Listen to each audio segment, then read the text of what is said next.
So imagine having this sick comic book or graphic novel idea, but having zero art skills.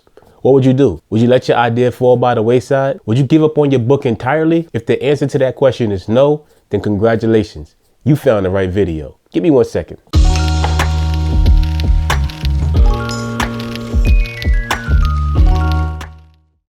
What's up, everybody? My name is Mello and this is Creative Conversations, and today we're going to talk about how you can make a comic book with zero art skills. So stick around until the end of the video so you can get all of these tips, get all of these tricks, and make the comic book and graphic novel of your dreams. But before we get into that, if you're new to the channel, what's good? And if you're into having creative conversations surrounding art, design, film, and more, consider subscribing. And don't forget to hit the notification bell so you can get notified every time we drop another video. And I got to shout out all 13 subscribers that we have right now, man. Hopefully we'll reach 14.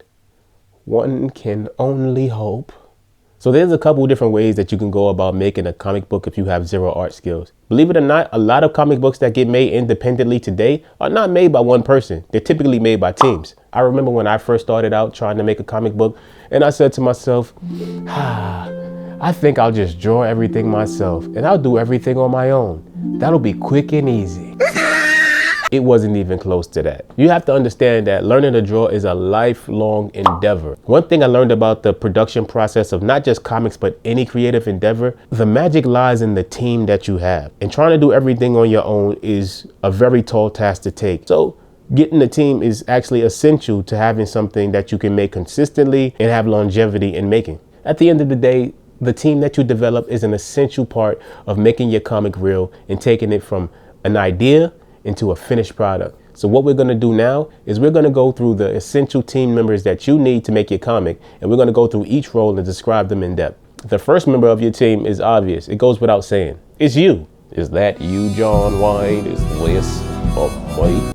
You are the heart, you are the soul of your project. Artistically, stylistically, everything is driven through your vision and being made real by the team members that you have associated with your project. So the style and the emotion that you convey within your book, it's all dependent on you, as well as how smooth your production process is for you and your team. Everything flows through you because you are the visionary. Next is a very important team member for you, and that is your cover artist. My grandmother used to always tell me, you should never judge a book by its cover.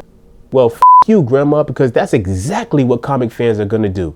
Your book is judged by its cover. That is the first thing your potential reader is going to see. It tells them exactly what it's getting into. It gives them an idea of the tone, the story, and what they're going to be messing with when they read your book. I'd even go as far to say that the cover art is just as important as your interior pages, if not more. Speaking of interior pages, the next person on your team is a very important person as well. It is your interior artist.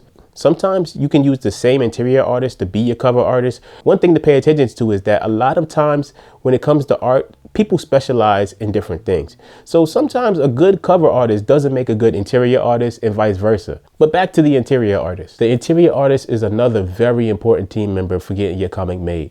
They are the ones that take your idea that came from your mind, made into your script, and make it into a tangible comic book to be enjoyed by fans all around the world. The next member of your team that's extremely important is your colorist. The colorist feeds off the style of your line artist as well. And their primary job is to really take your scenes and set the mood to make it more immersive for the readers. The colorist is in charge of your tone as well as your mood. They are the ones that breathe life into your pages and make them far more immersive.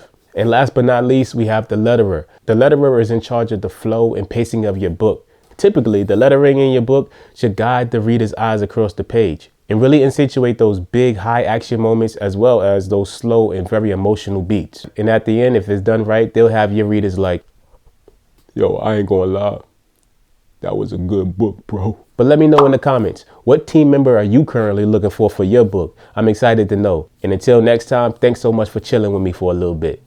Peace.